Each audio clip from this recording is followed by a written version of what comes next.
ঠেলাঠেলি করে লাভ নাই বাস, ঠেলাঠেলি করে। সুন্নি ওয়াহাবি, এটা সুন্নি এটাও গালি না, ওয়াহাবি এটাও গালি না, দুটোটাই দোয়া। সুন্নি মানে রাসূলুল্লাহ সাল্লাল্লাহু আলাইহি ওয়াসাল্লামকে অনুসরণকারী, ওয়াহাবি মানে যে আল্লাহ তাআলাকে মহব্বতকারী। ওয়াহাবি মানে আল্লাহওয়ালা, সুন্নি মানে নবীওয়ালা। খালাস, তো একজন মুসলমান আমরা নবীওয়ালাও হওয়া চাই, আল্লাহওয়ালাও হওয়া চাই। কথা বুঝেন না?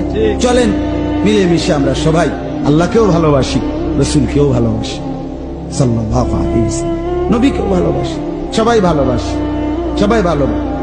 অতএব ধাক্কাধাক্কি করে লাভ, ঠেলাঠেলি করে লাভ, ঠেলাঠেলি করে আগায় না। এজন্য আমরা নিজেরাই যদি নিজেরা ভাগ হই, বারবার ইনসাফের সাথে বোঝেন, প্রত্যেকেই ভাবেন রাসূলুল্লাহ সাল্লাল্লাহু আলাইহি ওয়াসাল্লামের ভালোবাসা নবীর সুন্নতের মধ্যে অনুসরণে। আমনে আমনের জায়গা থেকে মিসওয়াক করেন, দস্তরখান বিছান, দাড়ি রাখেন, বিবিকে নামাজি বানান, স্ত্রীকে পর্দানসীন বানান।